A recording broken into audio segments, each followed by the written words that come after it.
Estamos entonces estudiando este año lo que es el Sermón del Monte en relación a lo que es el carácter y la vida práctica del cristiano. A modo de resumen, si es que hay alguien que nos estuvo la semana pasada, como iglesia hemos estudiado bastantes temas doctrinales. Ya hemos visto,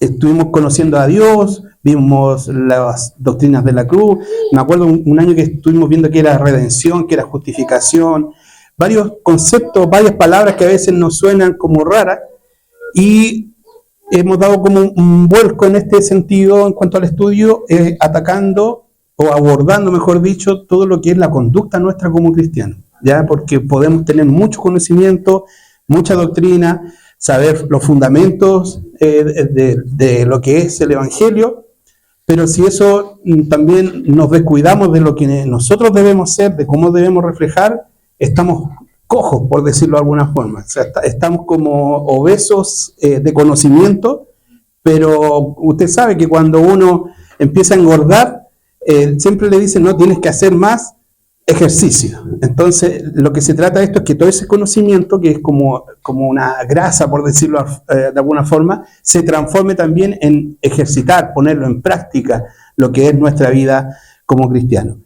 No lo vamos a lograr, ¿cierto? No es que dijéramos que de un día para otro vamos a ser varones o mujeres perfectas, pero al menos que estemos en un proceso de crecimiento. De lo que hoy soy, puede ser mejor de lo que era ayer, y quizás menos de lo que seré mañana. Y es lo que la palabra del Señor nos enseña, que dice: el que comenzó en vosotros la buena obra, la perfeccionará hasta el día de Jesucristo. Es decir, estamos en un camino de perfección.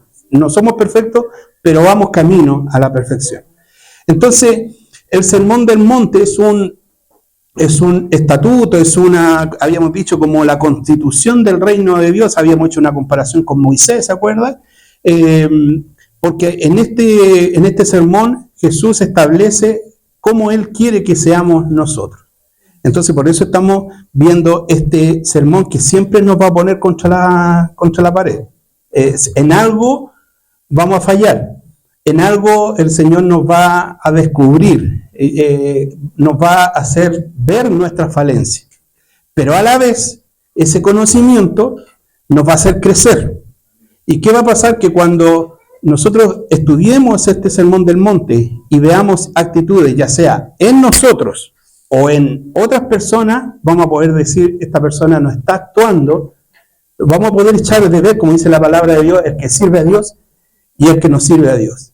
Como dice también la palabra, que por sus frutos los conoceréis. Nos daremos a conocer por nuestros frutos, por nuestra forma. Bien, como habíamos dicho, esta clase, hoy vamos a ver el carácter del cristiano.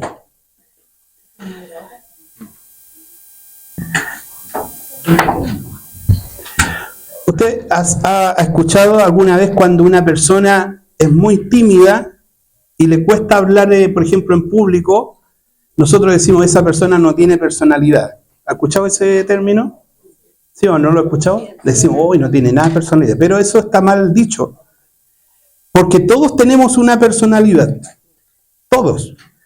Podemos tener una personalidad pasiva, efusiva, melancólica, etc. Todos nosotros, ustedes y yo, tenemos una personalidad.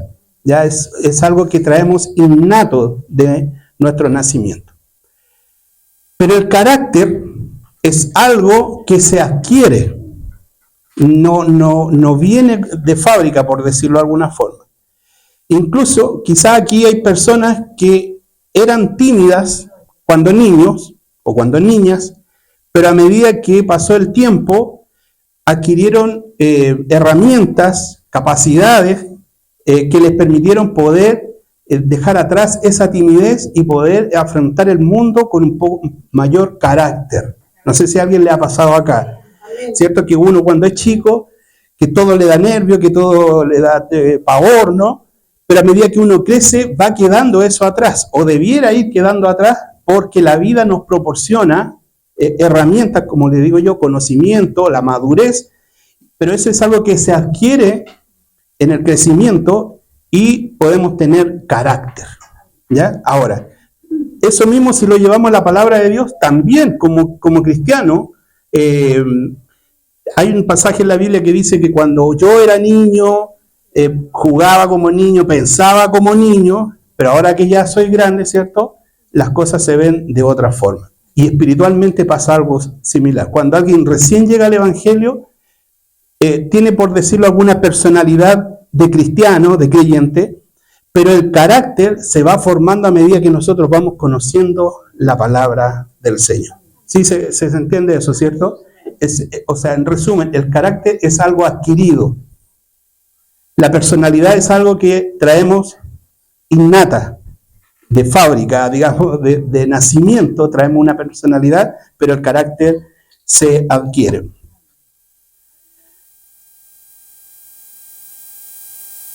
Hoy vamos a hablar precisamente de la parte más conocida del Sermón del Monte, que es Mateo 5, del versículo 3 al verso 12, es donde están las bienaventuranzas. Para que ustedes sepan, o sea, si alguna de ¿dónde están las bienaventuranzas? En Mateo capítulo 5. Al menos decir el libro y el capítulo, Mateo capítulo 5. Del verso 3 al verso 12, ahí están todas las bienaventuranzas. ¿Hay micrófono? Bienaventurados los pobres de espíritu, porque ellos es el reino de los cielos. Bienaventurados los que lloran, porque ellos recibirán consolación. Bienaventurados los mansos, porque ellos recibirán la tierra por heredad. Bienaventurados los que tienen hambre y sed de justicia, porque ellos serán saciados. Bienaventurados los misericordiosos, porque ellos alcanzarán misericordia. Bienaventurados los limpios de corazón, porque ellos verán a Dios. Bienaventurados los pacificadores, porque ellos serán llamados hijos de Dios. Bienaventurados los que padecen persecución por causa de la justicia, porque de ellos es el reino de los cielos. Bienaventurados sois cuando por mi causa os vitupereen, os persigan y digan toda clase de maldad contra vosotros, mintiendo. Gozaos y alegraos, porque vuestro galardón es grande en los cielos, porque así persiguieron a los profetas que fueron antes de vosotros. Amén, muchas gracias. Las bienaventuranzas tienen dos partes. Cada bienaventuranza tiene dos partes. Tiene una cualidad destacada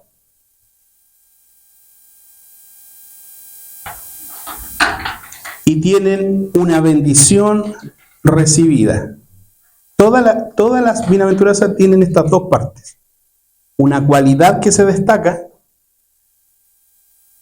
y a continuación viene una bendición recibida. Una cualidad destacada y una bendición recibida. Entonces, vamos a ver un ejemplo. ¿De qué está hablando el pastor? Muy simple. Por ejemplo, Mateo 5:4, una de las bienaventuranzas, la cualidad que destaca es cuando dice: bienaventurados los que lloran. Esa sería una cualidad que está destacando el Señor. ¿Cuál es la cualidad? Los que lloran. ¿Ya? Y esa cualidad que se destaca, que el Señor la destaca, Él dice que recibe una bendición. ¿Y cuál es la bendición que recibe? Que ellos recibirán consolación. Ahora, de lo que significa bienaventurado, viene del griego, esto si quieren lo anotan en realidad porque como que no es tanto para la vida, pero para poder saber, del griego makarios. Ese es el verbo griego para lo que es bienaventurado, makarios. ¿Y qué significa? Dichoso, gozoso, bendito o aprobado por Dios. Hay algunos sinónimos de la palabra bienaventurado. Y aquí quiero hacer un paréntesis porque hay versiones de la Biblia que traducen bienaventurado como felices. Felices aquellos que, y quizá usted lo va a ver por ahí en alguna versión. Pero yo creo que la bienaventuranza del Señor es más que una felicidad. Es porque la felicidad usted sabe que es algo pasajero. Usted puede estar en un momento feliz y después esa felicidad se puede esfumar. Por lo tanto, creo que para nosotros la bienaventuranza que menciona el Señor va más por el lado de la dicha, del gozo interno, de la bendición que significa recibir al Señor y de lo maravilloso que significa ser aprobado por Dios. Entonces es algo más que solo ser felices, ya porque incluso a nosotros cualquier cosa nos podría dar felicidad, un premio, un buen momento, una salida, etc. Pero esto es más profundo que simplemente felicidad. El Señor nos está diciendo que son benditos, son aprobados por el Señor, son dichosos aquellos que van a cumplir las siguientes cualidades que vamos a ir viendo. Ahora, algunos dicen que son 8 bienaventuranzas, porque la última la juntan como toda en una sola, la persecución, pero si leemos la palabra bienaventuranza sale 9 veces. Son 9 bienaventuranzas y no son 9 grupos de cristianos. ¿Qué significa esto? Que no es que haya un grupo que los que lloran, hay otro grupo que los que son pobres, hay otro grupo, no es que hayan 9 grupos de tipos de personas, sino que estas 9 bienaventuranzas debiesen presentarse en cada uno de nosotros. Como decía, no existen 9 grupos separados, distintos, o algunos de los cuales son mansos, otros son misericordiosos, otros los llama padecer persecución. No, aplica a todos los cristianos, a todos los creyentes. Las bienaventuranzas se aplican a todos.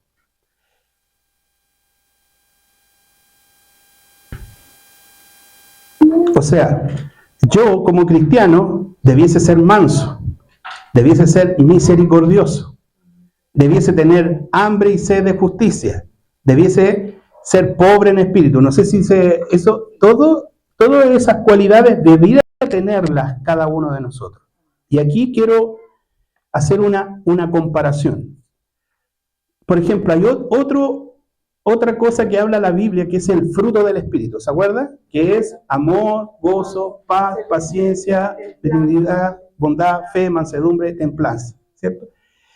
Y nosotros ya lo hemos aprendido que el fruto del Espíritu, los 9 aspectos del fruto del Espíritu debiesen estar en nosotros. Yo no puedo decir, no, que yo soy más amor, no, yo soy más paciencia, no. Todos los atributos del fruto del Espíritu debieran estar presentes en nosotros como cristianos. Diferentes son los dones. Porque sí, efectivamente, el Señor dice que Él repartió dones distintos a cada uno. Entonces alguien puede tener el don de ciencia, el don de interpretación, y distintos dones. Los dones sí que pueden ser distintos. Algunos desarrollar un don, el don, por ejemplo, musical, el don de la palabra, el don de servicio. Eso sí varía entre cada uno de nosotros como iglesia. Pero, tanto así como el fruto del Espíritu, como las bienaventuranzas, debiesen tenerlas todas concentradas en la persona. ¿Sí? Amén. Todas las bienaventuranzas o todas las cualidades mencionadas tienen un carácter espiritual. ¿Por qué? Porque si alguien puede interpretar bienaventurados los que lloran, alguien podría pensar que es alguien que llora físicamente, ¿cierto? Alguien que perdió, por ejemplo, un familiar, obviamente está llorando, pero la palabra no se refiere a ese tipo de lloro. O cuando dice bienaventurados los pobres, uno podría pensar entonces a los que tienen necesidad, a los que viven en la calle, son los bienaventurados. No, está hablando en un sentido espiritual. O cuando dice bienaventurados los que tienen hambre. ¿Cuántos tienen hambre? Pero no es esa hambre. ¿Y cuántos tienen sed? Pero no está hablando de la sed literal. Quizás con lo otro, con el manso, con lo misericordioso, lo podemos entender, ¿cierto? Porque son aspectos más de espirituales. Pero con los 4 primeros, con lo que es llorar, con lo que sos pobre, con la hambre y con la sed, a veces podemos tender a confundirnos, ¿cierto? Y pensar que el Señor habla literal de las personas que lloran, de los que son pobres, de los que tienen hambre y de los que tienen sed. No es así. Si bien es cierto, son aspectos, en estos casos, espirituales, pero tienen un impacto en lo físico, ¿ya? Y lo vamos a ver más adelante. O sea, si yo soy pobre de espíritu, si yo, bienaventurados los que lloran, y yo cumplo eso, si bien es cierto, es espiritual, pero impacta en la vida práctica. ¿Amén? Ya. Sí, vamos entonces a empezar con las cualidades. Vamos a empezar con la primera cualidad, que era bienaventurados los pobres en espíritu. ¿Ya? No vamos a hacer hincapié en las bendiciones, porque dice que ellos tendrán consolación, de ellos el reino de los cielos, etcétera, etcétera. Porque esas son las bendiciones que el Señor ha prometido. El problema que nosotros tenemos es con la cualidad. Y eso es lo que vamos a atacar o vamos a abordar en este estudio. Entonces, la primera cualidad, y si alguien se va preparando ahí con las citas bíblicas, por favor. Pobres en espíritu. Bienaventurados los pobres, como dijimos, un pobre no es porque no tiene dinero, ¿ya? Porque puede haber una persona acomodada, pero y aún así ser un pobre de espíritu, ¿ya? ¿Qué significa eso? El pobre en espíritu es aquel que está afligido y es incapaz de librarse por sí mismo, que por consiguiente mira a Dios en busca de salvación. Al mismo tiempo reconoce que no tiene derecho a ningún reclamo. Reconoce su pobreza espiritual, su bancarrota espiritual, que no tiene nada que ofrecer. Si quiere esa palabra para esto, póngale eso, porque a lo mejor anotar todo lo que dije va a ser muy largo, pero el pobre en espíritu es aquel que no tiene nada que ofrecerle a Dios. ¿Alguien tiene Salmos 34:6? Amén. Dice hermano Matías. Este pobre clamó y le oyó Jehová y lo libró de todas sus angustias. Ahí el salmista se califica como este pobre. Este pobre clamó y el Señor lo ayudó. Apocalipsis capítulo 3, verso 15 al 19. Yo conozco tus obras, que ni eres frío ni caliente. Ojalá fuese frío o caliente, pero por tanto eres tibio y no frío ni caliente, te vomitaré de mi boca. Porque tú dices, yo soy rico y me he enriquecido, y de ninguna cosa tengo necesidad, y no sabes que tú eres desventurado, miserable, pobre, ciego y desnudo. Por tanto, yo te aconsejo que de mí compres oro refinado en fuego, para que seas rico, y vestiduras blancas para vestirte, y que no se descubra la vergüenza de tu desnudez, y unge tus ojos con colirio, para que veas. Yo reprendo y castigo a todos los que amo. Sé, pues, celoso y arrepiéntete. Amén. Wow, qué palabras más fuertes. No sabes que eres un desventurado, pobre. Y eso es lo que pasa con el que no conoce a Dios. El que no conoce a Dios no se cree una persona mala, se cree una persona buena. Alguien dice, no, yo no soy tan malo, yo no he matado a nadie, yo no he robado a nadie, y para ellos eso es ser una buena persona. Pero a los ojos de Dios, Romanos capítulo 3 dice, por cuanto todos pecaron, están destituidos de la gloria de Dios. Tú que te crees muy, y no eres tan, ¿cierto? Y eso pasa, la persona que no es pobre de espíritu no va a reconocer su pobreza espiritual. En cambio, usted y yo sí la hemos reconocido. Amén, hemos reconocido que no hay nada que le pueda impresionar al Señor de lo que nosotros podamos tener. Ni apellido, ni estudio, ni posición, ni casa, ni auto. Nada logra compararse al amor de nuestro Dios que ha tenido por nosotros. Entonces, el ser pobre en espíritu es guardar la dimensión que existe entre Dios y nosotros.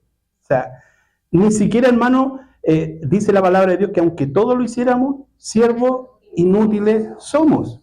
Porque a veces nosotros podemos pensar, ay, que yo hago esto otro, yo hice esto, y por eso como que el Señor tiene una obligación conmigo.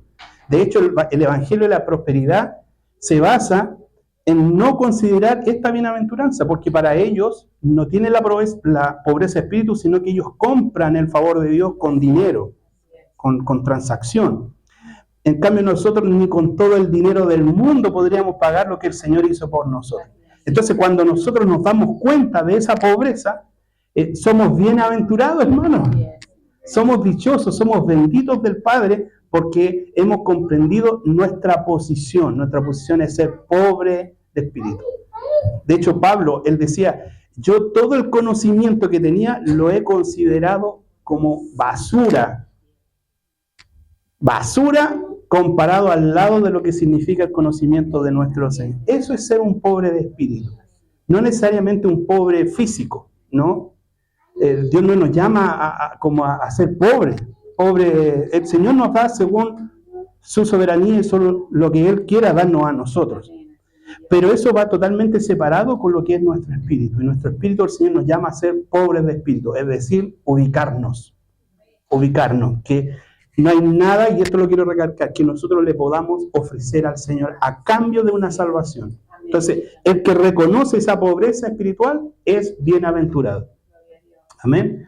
Así que cuando nosotros seamos algo para el Señor, hacemos algo para el Señor, nosotros decimos, y puede ser algo repetitivo, decimos que todo lo que hemos hecho sea para la gloria del Señor. Es decir, nada, y si hay algo en mí que pudiera el Señor darme como un don o algo que sea apreciable por los demás, como que yo no lo tuviera, sino que todo sea para la gloria del Señor. Amén. ¿Está claro? Ahora, eso se aplica en nuestra vida práctica, ¿ya? Si el Señor nos bendice, o si el Señor te da una carrera, no miremos a los demás por arriba del hombro. No, o si el Señor te da posición, no mires hacia abajo a tu hermano, sino que considérate a ti mismo, dice, como inferior a los demás. El que mucho sabe, haga como que no sabe, ¿cierto?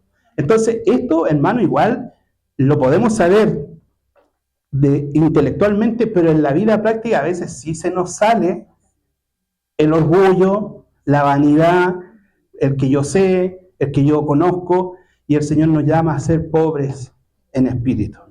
Amén. Gloria a Dios. La segunda cualidad es bienaventurados los que lloran. Si alguien ahí también me busca, por favor, Mateo 26, 73 al 75. Este llorar, como habíamos dicho anteriormente, no es alguien que llora por una pérdida, por una enfermedad o porque se pegó en el dedo, ¿no? No es ese tipo de lloro, es un lloro más profundo. Y creo yo que el ejemplo más claro, ¿tiene Mateo 23? Allá Orlando. 23, 73 al 75. 26, 73 al 75. Amén. Un poco después, acercándose los que por allí estaban, dijeron a Pedro: verdaderamente también tú eres de ellos, porque aún tu manera de hablar te descubre. Entonces él comenzó a maldecir y a jurar: no conozco al hombre, y enseguida cantó el gallo. Entonces Pedro se acordó de las palabras de Jesús, que le había dicho: antes que cante el gallo, me negarás 3 veces. Y saliendo afuera, lloró amargamente. Amén.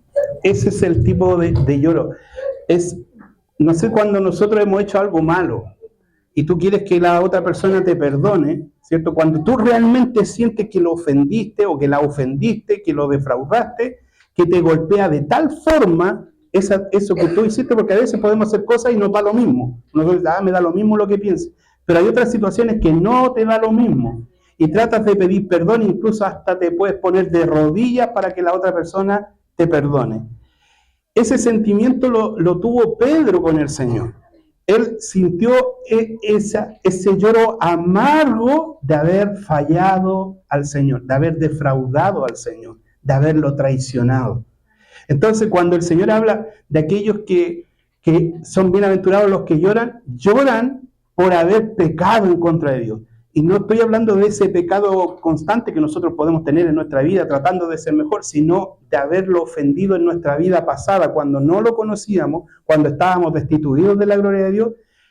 Cuando tú comprendes el amor del Señor, lo que Él hizo por ti, lo que Él hizo por mí, y tú te das cuenta de que a veces nosotros decimos, mira cómo lo crucificaron. Hay una alabanza por ahí que dice, si yo hubiese estado ahí, a lo mejor yo hubiese hecho lo mismo. También lo hubiese ofendido, lo hubiese gritado, crucifícale, crucifícale, porque yo no era mejor de los que estaban ahí. Entonces, cuando tú te das cuenta de lo que hemos defraudado al Señor, te produce pena, te produce tristeza, te produce lloro de haber causado ese daño a nuestro Señor Jesucristo. De hecho, Jesús, cuando Él se para en su primera predicación en la sinagoga, Él cita a Isaías y dice que ha venido a traer vida o paz a los enlutados. No sé si se acuerdan de eso, que Él cita a Isaías, que Él vino a dar vida, que Él vino a traer perdón, a dar libertad a los que estaban oprimidos. Ahí estabas tú, ahí estaba yo. Porque nosotros no le hicimos nada bueno al Señor, sin embargo, Él nos amó con amor inefable. Entonces, los que lloran son aquellos que sienten haberle provocado al Señor ese sufrimiento. Gloria a Dios. Si el Señor nos llamó, no fue por nada bueno que nosotros hacíamos, sino que fue solamente por su misericordia. Gloria a Dios. Yo no sé si nosotros cuando en nuestra vida como cristianos, esto a veces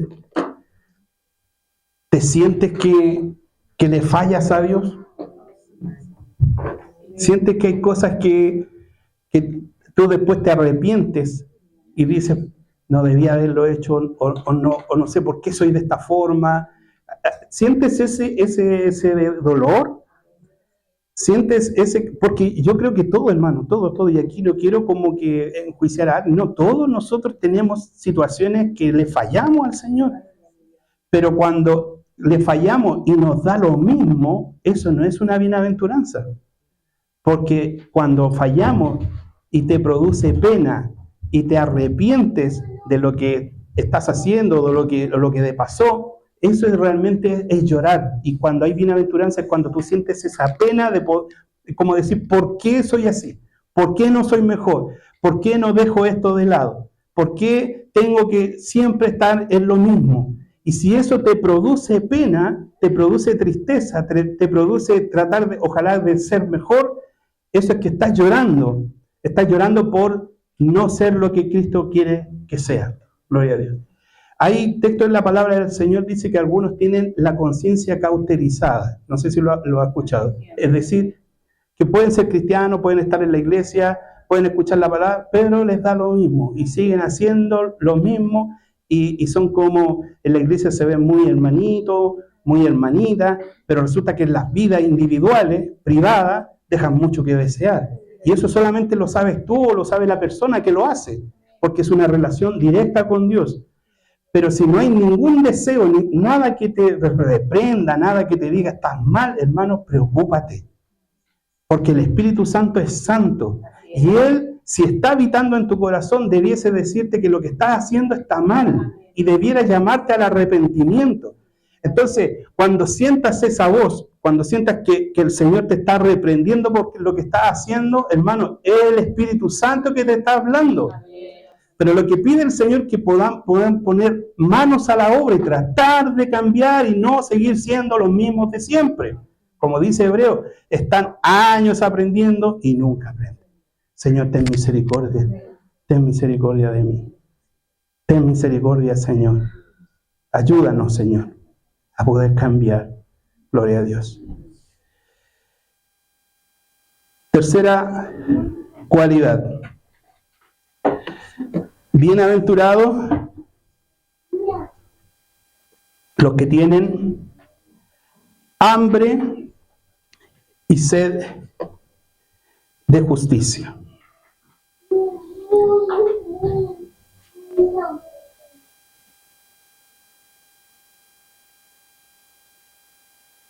¿Hay algún día que usted no tenga hambre Normalmente, en términos normales, ¿hay algún día que usted no tenga hambre o una semana que usted no le dio hambre para nada?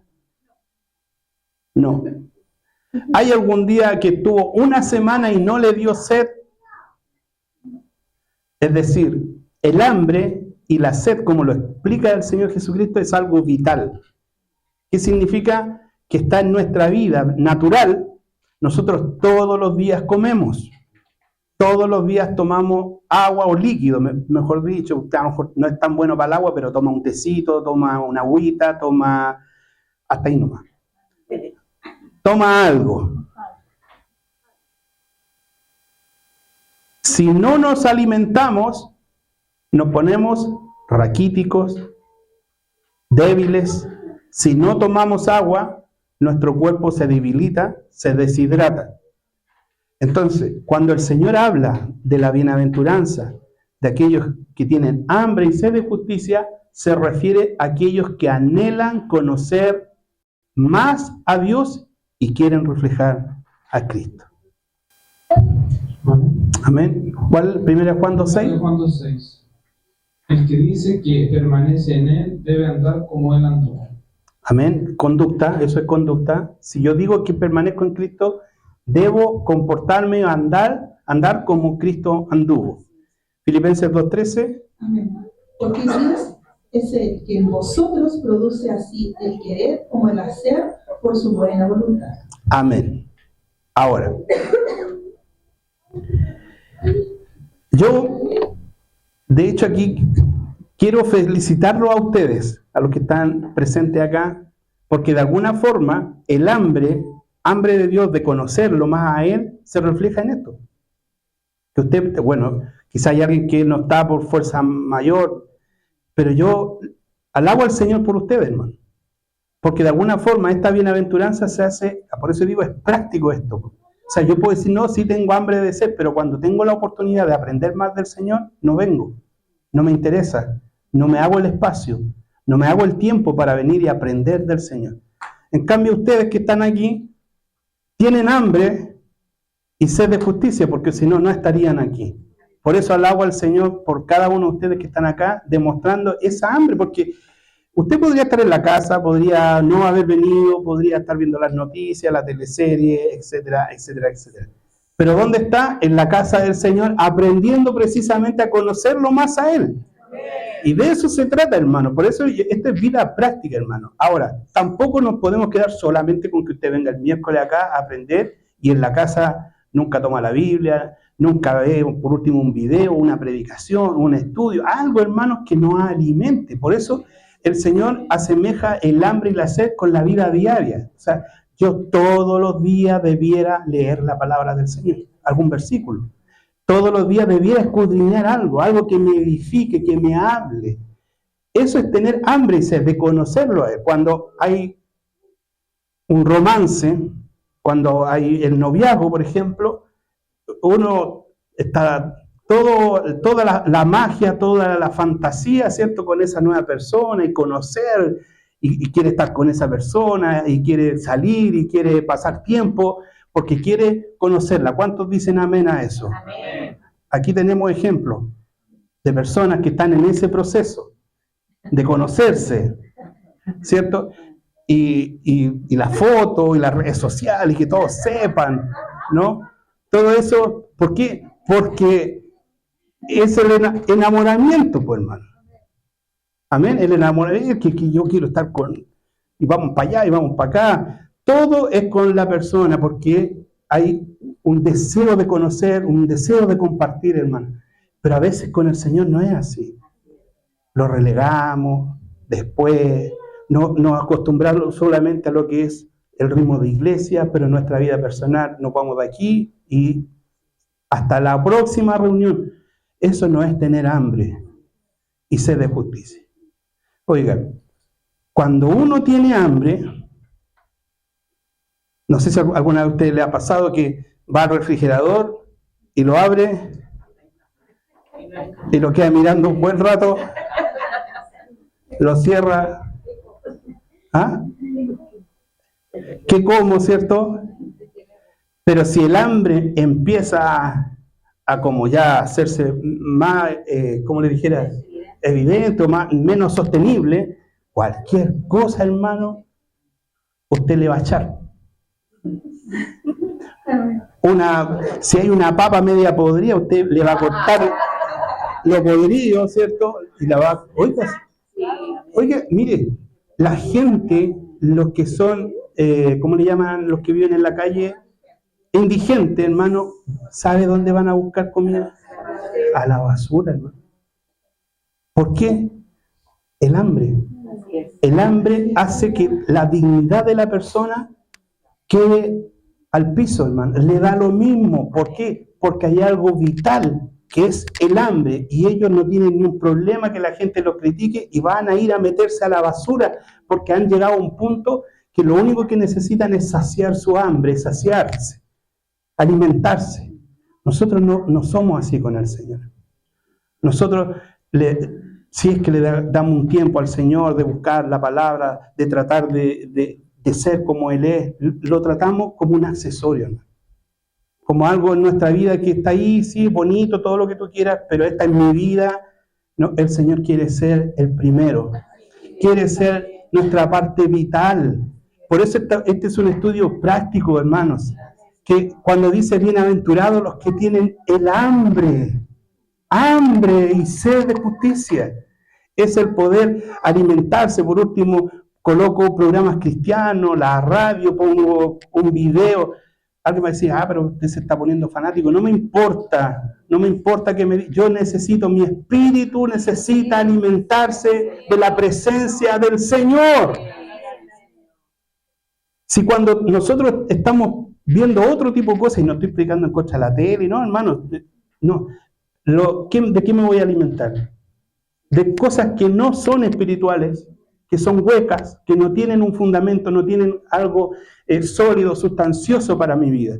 Pero cuando yo me alimento, hermano, téngalo por seguro que algo el Señor te va a hablar a través de su palabra. Entonces, la palabra de Dios hoy día nos dice que bienaventurados son los que tienen hambre. Piense en el indigente que se va a meter a la basura. Su desesperación. No digo que la palabra sea basura, no, hermano. Me refiero a él. Él está dispuesto a todo por tratar de saciar su hambre. Así debiésemos ser. La palabra de Dios dice, el Salmo 42, así como el siervo brama por las corrientes de las aguas, así clama por ti, oh Dios, el alma mía. Gloria a Dios. Que Dios nos ayude. Gloria a Dios. Que Dios nos ayude, iglesia, a tener hambre de ser lo que Cristo quiere que Él fue apasionado por nosotros. Él hizo todo por nosotros. Y a veces nosotros somos tan falta de pasión, tan falta de darle a Dios lo que realmente es de Él. Dios tenga misericordia. Que cuando tenga oportunidad, si tiene un tiempito, a lo mejor estuviste todo el día ocupado, pero en la noche algo, hermano, busca algo, una palabra, como te digo, busca un video en YouTube, alguna predicación, a lo mejor algo cortito, pero que te alimente, que te alimente. Amén, gloria a Dios. Bien, ¿cuál vamos? La cuarta. La cuarta. Bienaventurados los mansos. Hay dos citas. Bueno, primero que todo, la mansedumbre está establecida en el fruto del Espíritu, ¿cierto? Es un aspecto del fruto del Espíritu que está ahí en Gálatas 5:22. Alguien por ahí decía, tenemos que ser mansos, pero no mensos, ¿cierto? ¿Ya? Pero no, la palabra nos llama a ser mansos, ¿ya? Manso, sinónimos de manso, es ser humilde, ser benigno, ser suave, ser apacible. El Señor Jesús era manso. ¿Cuántos dicen amén a eso? Aquellos, dice ahí lo que dice la lámina, aquellos que intentan imitar la humildad y mansedumbre de Cristo.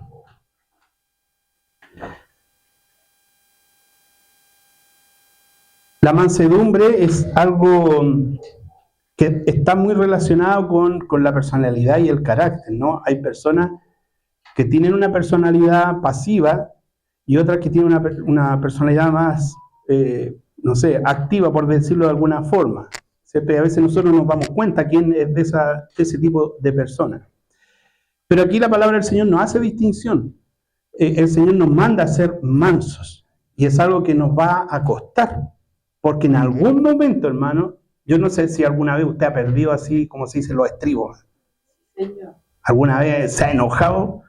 Y yo creo que cuando una persona es como apacible y se enoja, hermano, eso llama más la atención. Y dijo, uy, mira, se enojó, explotó, no sé. Pero todos en algún momento hemos tenido nuestro minuto de furia. Amén. Y aquí los vamos a contar, cada uno de ustedes va a contar su minuto de furia. No. ¿Por qué? Porque está de por medio nuestra naturaleza humana. Nuestra naturaleza humana va a tender a defendernos, va a tender a vengarse, ¿cierto? Va a tender a humillar, ¿cierto? Va a tender a no reconocer nuestros errores. ¿Por qué? Porque la carne va a querer resaltar, va a querer sobresalir, va a querer que no lo culpen o que no la culpen, ¿cierto? Tampoco se trata, hermanos, de que nosotros, si alguien dice algo contrario, quizás, porque la palabra nos habla, ¿cierto?, de que si alguien tiene algo en contra de ti, anda tú, habla con esa persona, es decir, nos llama la palabra a arreglar las cosas. Pero siempre en mansedumbre, siempre con un corazón, con una actitud mansa. Amén. ¿Aló? Con una actitud mansa, de mansedumbre. Lo antónimo a manso es áspero, fiero, rebelde, tosco. Amén. Si alguien tiene la lectura de Gálatas 6:1. Amén, hermana Ruth. Ahí viene el micrófono. Hermanos, si alguno fuere sorprendido en alguna falta, vosotros que sois espirituales, restauradle con espíritu de mansedumbre, considerándote a ti mismo, no sea que tú también seas tentado. Amén. De eso hemos hablado harto. De hecho, el lunes pasado hablábamos de esto en Remanente, de que la iglesia está llamada a ser el refugio, el refrigerio para el que es pecador, para el que falla, ¿cierto? Nosotros no podemos, dice que con espíritu manso, de mansedumbre, debemos, si somos más espirituales, restaurar al que ha caído. La iglesia no puede transformarse en que alguien comete un error y nosotros lo pescamos y lo echamos por fuera porque falló, porque si no, todos tendríamos que estar afuera, hermano. Nadie podría congregarse, todos tenemos fallas. Hay errores o caídas que son más visibles, ¿cierto? Si un hermano predicador, por ejemplo, entra borracho por esta puerta, ¿qué vamos a hacer? ¿Qué? ¿Qué dijo?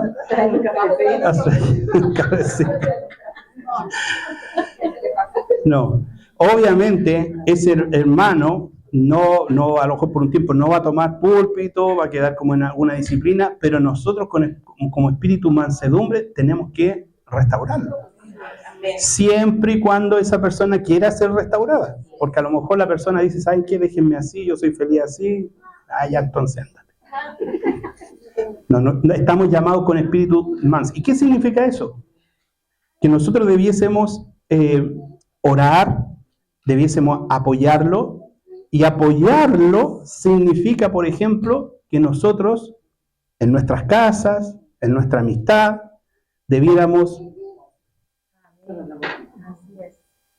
porque restaurarlo significa no hacer comentarios, no hundirlo más, no decir una cosa en privado y después decirle, oh sí, qué pena con usted, que el Señor lo ayude. No, el restaurarlo con mansedumbre es incluso no hablar del hermano de forma de murmuración.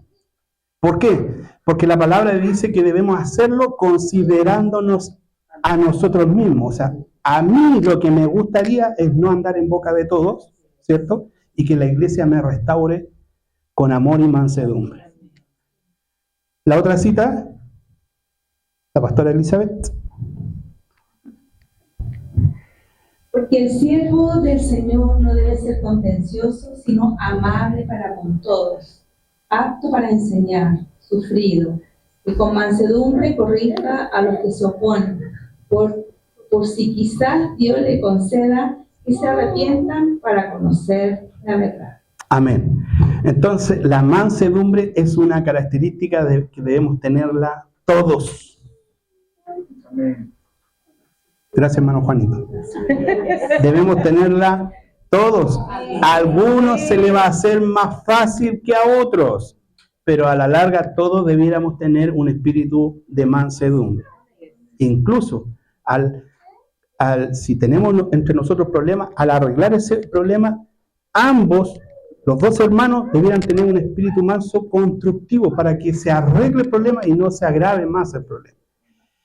Esa mansedumbre también tiene que reflejarse en la casa. ¿Aló? En la casa. Ahora, no significa que el niño se levantó a las 12:30, el niño de 20 años, ¿cierto? ¿Cierto? Y usted le va a decir, mira, mijito, ¿quiere que le traiga desayuno a la cama? No, ¿cierto? Porque también tenemos una misión de educar, de corregir. Pero esa educación tiene que ser con mansedumbre. O sea, usted puede ser firme, pero a la vez con un espíritu de mansedumbre, de corregir con palabras sabias que el Señor le pueda dar, ¿cierto? Para corregir lo que está mal, porque tampoco vamos a hacer vista gorda y que aquí cada cual haga lo que quiera, ¿no? Como papás, como mamá, tenemos que corregir con espíritu de mansedumbre. Es decir, ser firmes en las posturas, o si incluso hay un castigo, mira, te digo que tú por haber hecho esto no vas a hacer esto otro, pero con espíritu de mansedumbre, firme, pero con mansedumbre. La quinta, los misericordiosos. Son aquellos que han recibido misericordia de parte de Dios y del mismo modo actúan con misericordia. Lucas 10, del 36 al 37. El significado de misericordia, si quiere lo anota, si no, no importa. Virtud que inclina el ánimo a compadecerse de los sufrimientos y miserias ajenas. Misericordia viene de dos palabras griegas, que es misere, que significa sentir compasión, y cordia, que tiene relación con el corazón, ¿ya? Es decir, es cuando tú sientes compasión de corazón por otra persona. No sé si alguna vez tú has sentido compasión por alguna persona, por algún sufrimiento, por algo que está pasando la otra persona. O incluso a veces hemos visto hasta animalitos, hermanos, que han sido, no sé, maltratados, y uno se siente en el corazón, ¿cierto?, de la maldad. O personas que, por ejemplo, personas de la tercera edad, adultos mayores que han sido asaltados, uno como que se estremece, ¿no?, de lo que está sucediendo, de la maldad, cómo ha llegado. Entonces, la misericordia tiene que ver con eso. En Lucas, ¿quién lo tiene? Pues, estos tres te parece que fue el prójimo del que cayó en manos de los ladrones. Él dijo, el que usó de misericordia con él. Entonces Jesús le dijo, ve y haz tú lo mismo. Amén. Ahí está la parábola del buen samaritano, ¿cierto? Que muchos pasaban, ¿cierto? Sacerdote, en fin, un levita, pero el samaritano, que era como menos probable, tuvo misericordia, ¿cierto? Y ayudó. Entonces, nosotros a veces, claro, somos más propensos a ayudar a alguien que nos ha hecho beneficio a nosotros, que nos ha ayudado a nosotros. Pero la misericordia tiene que ver con aquel que nada te hizo a favor y tú lo ayudas o tú sientes compasión. No solamente es sentir misericordia, porque yo hoy sí que la misericordia tiene que ver con actuar, es decir, lo que tú sentiste que se traduzca en algo. De hecho hay una palabra en la Biblia que dice, si tú le dices Dios te bendiga a un hermano, pero no lo ayuda, es como que tiene que ir la fe con la obra juntos. Ahora, esta misericordia, porque cualquier persona puede tener misericordia, ¿cierto? Pero esta misericordia, la que tiene la bienaventuranza, está basada en cuando tú sabes que Dios tuvo misericordia contigo. En eso se basa esta misericordia. Que tú sabes que yo no tenía nada que ofrecerle a Dios, nada que le impactara, nada que lo impresionara, y Él tuvo misericordia de mí. Él no tenía por qué haberlo hecho y lo hizo.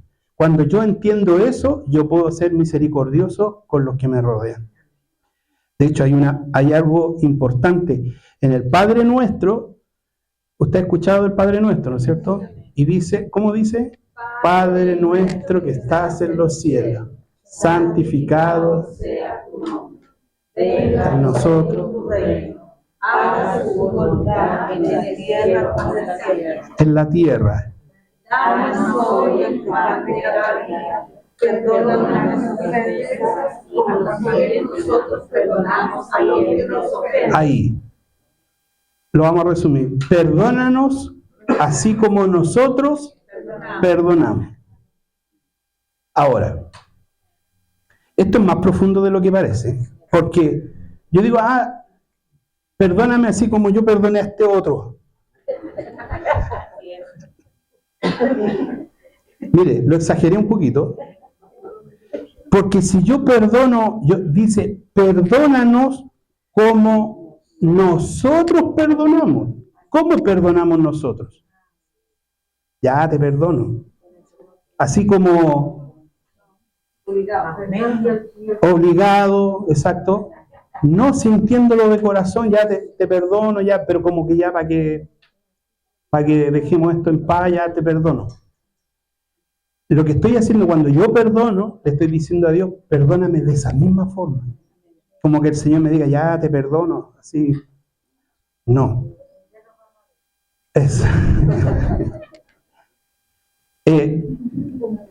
¿Cómo me perdona Dios a mí? Dice que Él se olvida de toda la ofensa. De todo lo malo que yo he hecho, Él se olvida. Yo así debiera perdonar. Si yo no perdono así, si yo perdono a mí, yo más encima le digo al Señor, perdóname así como yo perdoné a este otro. No, Dios nos llama a que perdonemos así como Él nos perdona a nosotros. Entonces la misericordia tiene que ver mucho con lo que Dios ha sido para nosotros poder ser para otros. ¿Amén? Ya. Ya me perdí en cuál vamos. Ya. La secta. Sí. Ya. Bienaventurados los limpios de corazón. Son aquellos, limpios de corazón, son aquellos que no viven de apariencia, sino que en el corazón habita el Espíritu Santo. Que son personas sin doblez. No son personas de doble ánimo. Los de limpio corazón tienen un espíritu, una conciencia y una mente libre de envidias, de orgullos, de celos, de rencores, de enojos, de iras. Hay pecados o hay caídas que son muy evidentes, ¿cierto? Como yo les decía, si alguien de los hermanos de aquí un día entrara todo borracho, lo vamos a ver. Si hay alguien acá, por ejemplo, que se le sale un garabato de calibre pesado, lo vamos a ver. Si hay alguien que es pillado en adulterio, lo vamos a saber. Pero el orgullo, la vanidad, el rencor, no se ve. Es algo que está... Yo puedo mostrar una cara muy afable, muy benigna, pero a lo mejor soy la persona más orgullosa, vanidoso, que estoy lleno de rencor, ¿cierto? Y eso está acá adentro. Por eso esta bienaventuranza ahora apunta hacia adentro, hacia lo que hay dentro de nuestro corazón. Y lo peor, que a veces no nos damos cuenta. David decía, Señor, escudriña mi corazón y hazme ver si es que hay en ello algo que te ofenda. Señor, líbrame incluso de los pecados que me son ocultos a mí mismo, porque a veces tú y yo Yo puedo tener un defecto, a lo mejor yo no me he dado cuenta y ustedes todos se han dado cuenta y nadie me lo dice. Y así es, viceversa. La persona que es, no sé, rencorosa, a lo mejor no se da cuenta que hay rencor en su corazón. Por eso la palabra de Dios es tan importante, porque es un espejo para nosotros, para que nos demos cuenta. Cuando tú le estás deseando mal a alguien, o te cae mal a alguien, hermano, eso quizás es un síntoma que habla de que algo hay en el corazón. Entonces, los limpios de corazón, hermanos, son aquellos que son, a lo mejor, sinceros, son transparentes, ayer se dijo una palabra, eran como auténticos, no sé, algo así, respecto a nuestra hermana, bueno, después vamos a hablar de la hermana María Teresa. Y hemos hablado de lo que es la palabra ser una persona sincera, ¿se acuerdan? ¿Se acuerdan de la persona sincera? Esto me lo contó mi abuelo, hermano. Él decía que en la antigüedad en el Oriente, cuando se traían jarrones, ¿cierto? Y en el trayecto, cuando estamos hablando de cientos de años atrás, iban los jarrones en las carretas, por ejemplo, y se quebraban los jarrones. Entonces, ¿qué es lo que hacían ellos?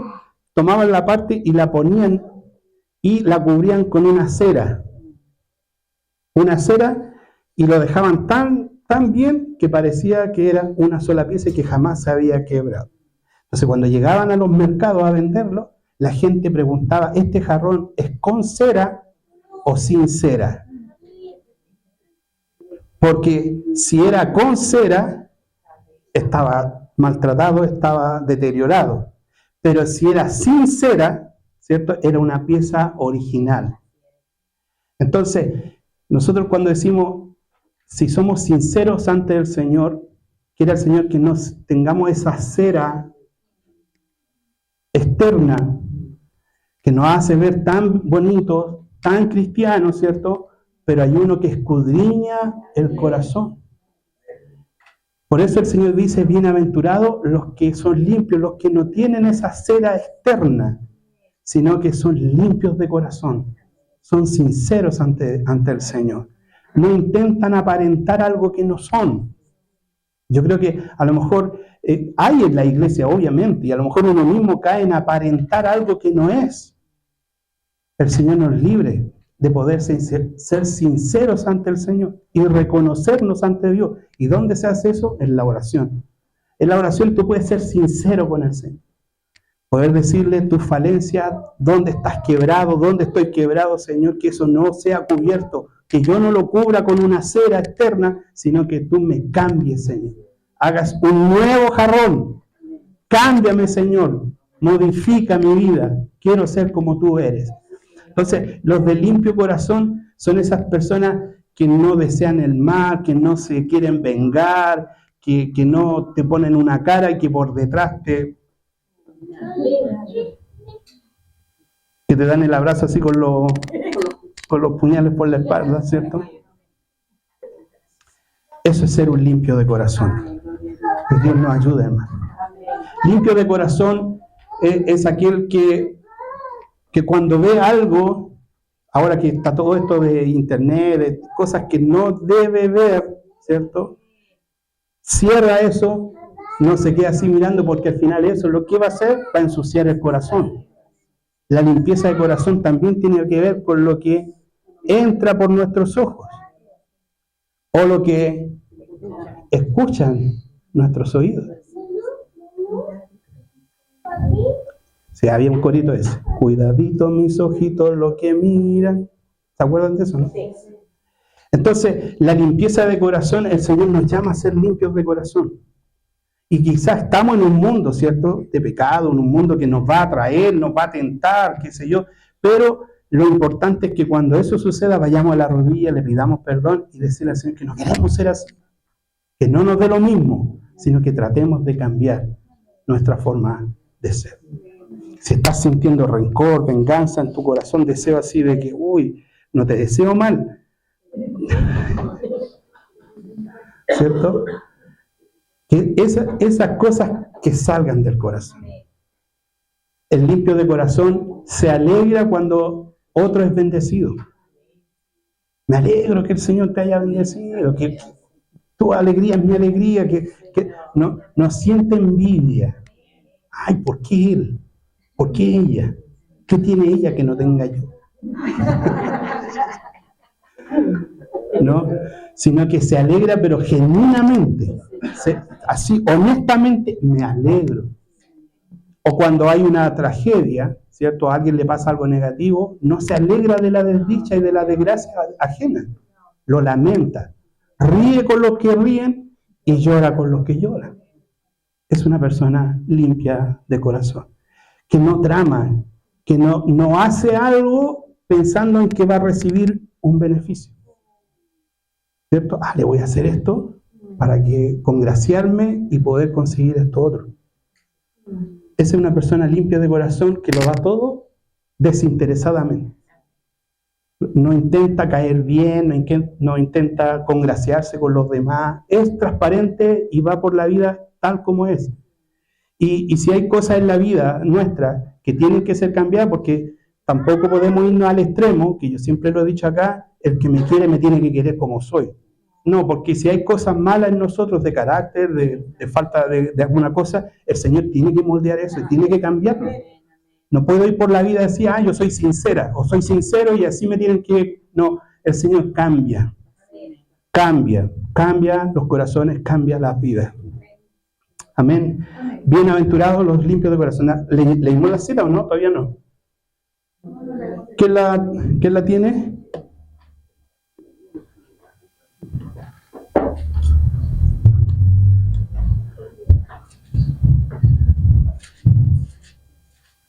Amén. Salmos 24. ¿Quién subirá al monte de Jehová? ¿Y quién estará en su lugar santo? El limpio de manos y puro de corazón, el que no ha elevado su alma a cosas vanas, ni jurado por engaño. Él recibirá bendición de Jehová y justicia del Dios de salvación. Amén. Eso fue Salmos 24. ¿Y Mateo? Acá, Martina.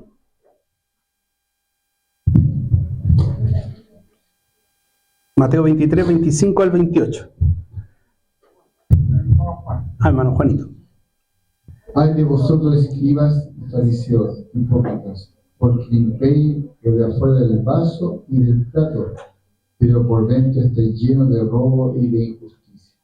Fariseos ciegos, limpia primero lo de adentro del vaso y del plato, para que también lo de afuera sea limpio. Ay de vosotros, escribas y fariseos hipócritas, porque sois semejantes a sepulcros blanqueados, que por fuera a la verdad se muestran hermosos, mas por dentro están llenos de huesos, de muertos y de toda inmundicia. Así también vosotros, por fuera a la verdad, os mostráis justos a los hombres, pero por dentro estáis llenos de hipocresía y iniquidad. ¡Wow! Ahí nos habla acerca de lo externo y lo interno. Bueno, que lo que interno se refleje hacia afuera. Amén. Bien, ¿cuál vamos? Séptima. Bienaventurados los pacificadores. Son aquellos que con sabiduría traen paz en medio de este mundo. Ahí hay algunas citas, quizás las dos primeras, si alguien me puede ayudar. ¿Cuál tienes? Proverbios 6, 16 al 19. dice: 6 cosas aborrece Jehová, aún 7 abomina su alma: los ojos altivos, la lengua mentirosa, las manos derramadoras de sangre inocente, el corazón que maquina pensamientos inicuos, los pies presurosos para correr al mal, el testigo falso que habla mentiras y el que siembra discordia entre hermanos. Amén. Y Hebreos 12, 14, hermano Daniel. Esfuércense por vivir en paz con todos y procuren llevar una vida santa, porque los que no son santos no verán al Señor. Amén. Ahí habla algo importante, la última cita, que procurar vivir en paz, ¿ya? Porque a lo mejor tú puedes tener todo en la intención, como se dice, de llevar la fiesta en paz, ¿cierto? Se usa ese término. llevemos la fiesta en paz. Pero si la otra persona no quiere, tú libras tu responsabilidad, ¿cierto? Tú hiciste todo el empeño, dice la palabra, procura, en cuanto esté a tu alcance, vivir en paz con todos. Que no dependa de ti. De hecho, la palabra de Dios, vuelvo a citar lo que dice cuando uno va a ofrendar, dice, si tú te acuerdas que alguien tiene algo en contra de ti, anda, arregla el problema y después pasa a la ofrenda. Entonces, los pacificadores, como decía también el capítulo de Proverbios, son aquellos que no siembran discordia entre los hermanos. Y a eso también nos llama al Señor, porque todos nosotros somos tentados, hermano, cuando algo hay, cuando alguien ha cometido algo, pasó algo, a comentarlo, ¿cierto? Pero lo que nos pasa a nosotros es que le agregamos, le vamos agregando cosas. Entonces, yo se lo cuento a la hermana Esther, por ejemplo. Entonces, la hermana Esther le agrega algunas cositas como que la entendió más o menos, y le agrega y se la cuenta a otro, y se le agrega más, y al final termina provocando un desacrédito a la persona que está involucrada. Lo que estamos llamados nosotros a ser pacificadores. Y pacificadores significa tratar de que reine la paz entre nosotros.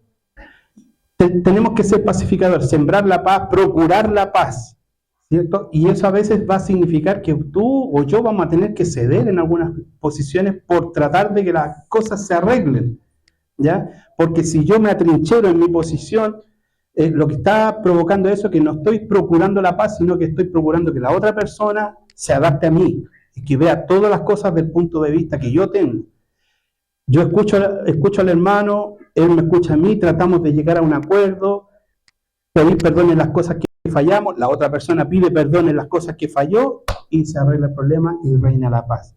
Bienaventurados los pacificadores. Estamos llamados a ser pacificadores. No, como decimos acá en Chile, a echarle más leña al fuego. No estamos llamados a eso. Nuestra relación tiene que ser responsable. A lo mejor no omitir cosas, ser sincero, pero con el espíritu de la paz. Que seamos pacificadores. Bien, quiero ir avanzando para que no se nos pase la hora. Y la última es, bienaventurados los que sufren persecución. Esto es lo opuesto al punto anterior, porque en el otro punto anterior yo puedo pretender la paz, pero resulta que la persona, el Estado, el gobierno no quiere la paz y lo que va a hacer es perseguirme. Voy a sufrir persecución. O una persona, un vecino, por ejemplo, que le caen mal los cristianos, y tú vas a tratar de hacer la paz, de ser pacificador, pero ese vecino no va a querer nada contigo, al final lo que se va a transformar en una persecución por tu creencia. Entonces esto es lo opuesto al punto anterior, es sufrir persecución, pero esta persecución siempre tiene que ser por causa del Evangelio, así dice la bienaventuranza, que somos bienaventurados cuando por su causa nos vituperen o persigan o digan toda clase de males, y agrega mintiendo, porque si dicen cosas que son verdades, ya no es bienaventuranza.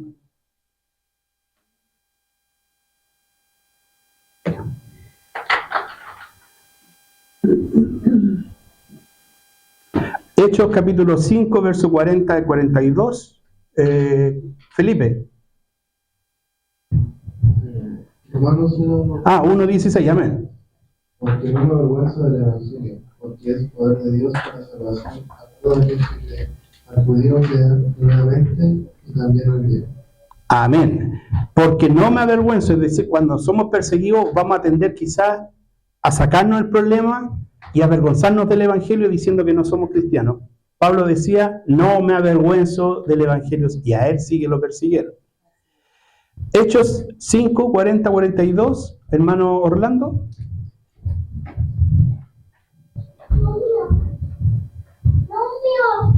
Y convinieron con él, y llamando a los apóstoles, después de azotarlos, les intimaron que no hablasen en el nombre de Jesús, y los pusieron en libertad.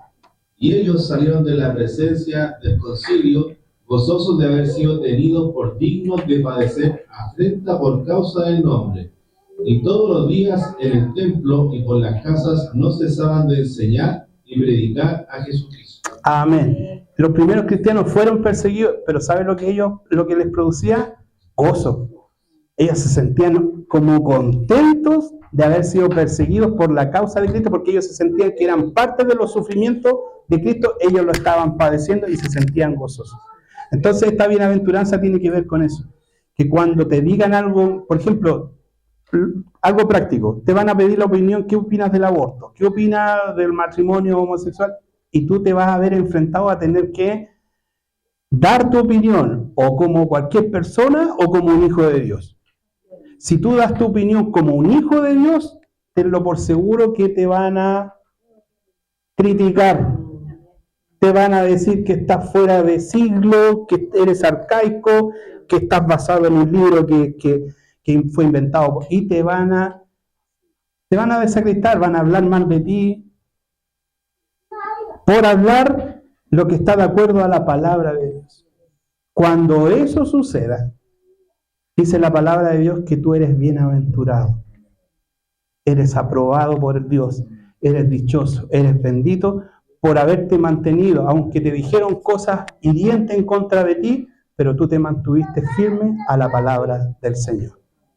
Entonces la gente va a hablar mal de ti por tus convicciones, por tu doctrina, por tus creencias. Pero si tú cedes a eso y te adaptas al mundo y das la opinión que los demás quieren escuchar, oír, no hay bienaventuranza.